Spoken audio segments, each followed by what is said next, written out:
తీర్పుకు నిరసనగా దేశవ్యాప్తంగా ఉన్నటువంటి ప్రజా సంఘాలు, దళిత సంఘాలు, అంబేద్కర్ వాదులందరూ కూడా భారత్ బంద్కు పిలిపించిన నేపథ్యంలో తెలంగాణ రాష్ట్రంలో మాలమానాడు భారత్ బంద్ నిర్వహించడానికి నిర్ణయం తీసుకోవడం జరిగింది. ఈ నెల 21న జరిగేటువంటి భారత్ బంద్ను జయప్రదం చేయవలసిందిగా వ్యాపార వర్గాలను, వాణిజ్య వర్గాలను, ఆటో డ్రైవర్లను, డిపో ఆర్టీసీ యాజమాన్యానికి, అదేవిధంగా విద్యా సంస్థలకు, ఇతర అన్ని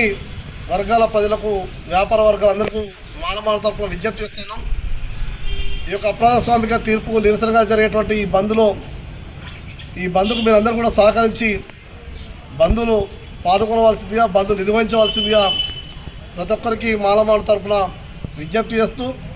ఆగస్టు 21న జరిగేటువంటి భారత్ బంద్ సక్సెస్ కావడానికి మహబూబాబాద్ జిల్లాలో ఉన్నటువంటి అన్ని వర్గాల ప్రజలు సహకరించవలసిందిగా విజ్ఞప్తి చేస్తూ మహబూబాబాద్ జిల్లా మాలమానుడు తీసుకున్నటువంటి నిర్ణయాన్ని రాష్ట్ర కమిటీ స్వాగతిస్తూ అందరూ పాల్గొనాల్సిందిగా కోరుతా ఉన్నాం.